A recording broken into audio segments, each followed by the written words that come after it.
इंसानियत होनी चाहिए। और इंसान ही भगवान है। इसलिए कहते हैं कि जो दूसरों के दर्द को समझता है, पराया दर्द को अपनाता है, वही भगवान है।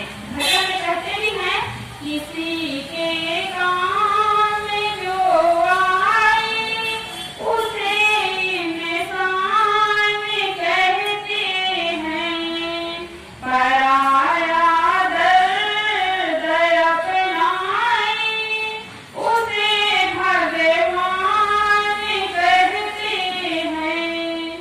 तो दूसरों के दर्द को समझता है, दुखों को समझता है और साथ देता है, वही भगवान है। और दूसरों को दुख देता है वो शैतान है, वो भगवान नहीं है, वो इंसान नहीं है।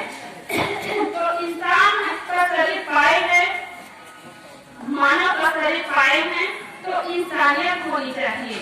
लेकिन आज हम देखते हैं इंसान के रूप में तो सब लोग दिखते हैं, शक्ल से तो दिखते हैं, लेकिन उसका दिल कसाई बना हुआ है, शैतान बना हुआ है। जहाँ भगवान खाता नहीं है वहाँ पर खिलाया जाता है, और जो भगवान खाता है उसको खिलाया नहीं जाता है। भगवान के पास जाकर के अगरबत्ती जलाता है और जो भीतर में भगवान बैठा हुआ है वहाँ बीड़ी जलाया जाता है। जो भगवान पी नहीं सकता है वहाँ ले जाकर के गंगा जल चढ़ाया जाता है, और जो भगवान भीतर में बैठा हुआ है वहाँ शराब डाला जा रहा है। तो भगवान को लोग मानते हैं, लेकिन भगवान के असली रूप को वह देख नहीं सकता है, समझ नहीं सकता है। भीतर में भगवान बैठा हुआ है, लेकिन बाहर लोग भगवान खोज रहे हैं। दुनिया में जितनी विकासें नजर आ रही हैं वो सब मनुष्य की ही देन है, लेकिन वही विकास करने वाला इंसान वो भगवान को खोजता है, खुद को नहीं समझता है।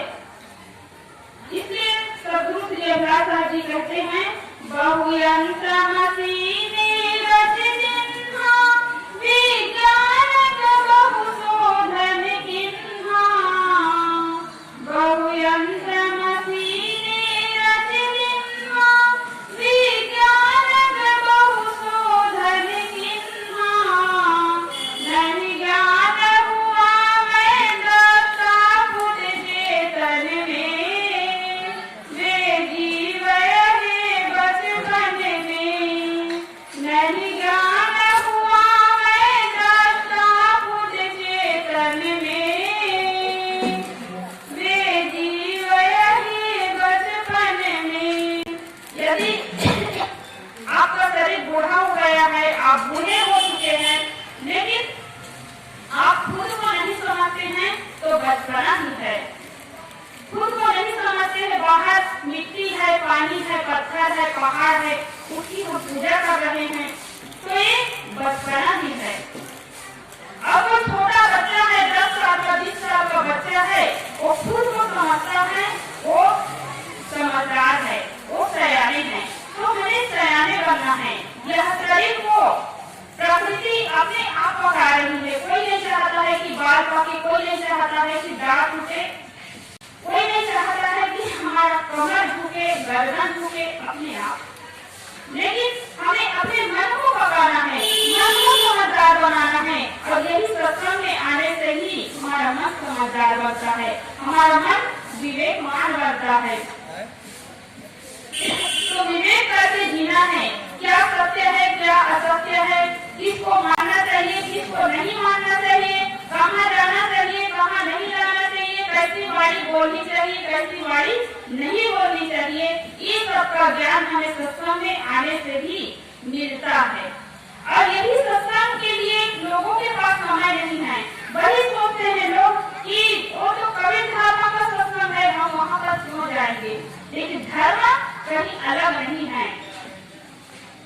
व्यवहार तो सबको करना पड़ेगा, सबको मीठी वाणी से बात करने से सुख मिलेगा, मन में शांति मिलेगी, सबको अच्छा लगेगा। तो लोग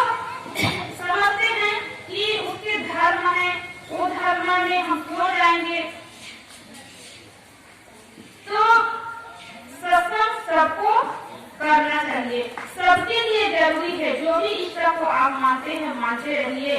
तो भगवान को लोग मानते तो हैं लेकिन भगवान जी नहीं मानते हैं। भगवान जी यदि मानते तो आप अपने माता पिता के साथ कभी दुर्व्यवहार नहीं करते। राम भगवान को मानने वाले, कृष्ण भगवान को मानने वाले, शत्रु कवि साहब को मानने वाले तो बहुत है, लेकिन वही लोग माता पिता के साथ दुर्व्यवहार करते हैं, उसके दिल को दुखाते हैं, सम्मान नहीं करते हैं। आप भगवान की भले पूजा मत करिए, लेकिन माता पिता की सेवा करें, वो उसको अच्छा सम्मान दीजिए, सेवा करिए, उसकी बंदगी करिए, पूजा करिए, गुरुजनों की पूजा करिए, तो ये सबसे बड़े भगवान हैं। और इसकी पूजा करके आप स्वयं भगवान हो सकते हैं। बाहर भगवान की पूजा करके आप कभी भगवान नहीं हो सकते हैं। तो मैं यही कहूँगी तो सत्संग सबके लिए जरूरी है।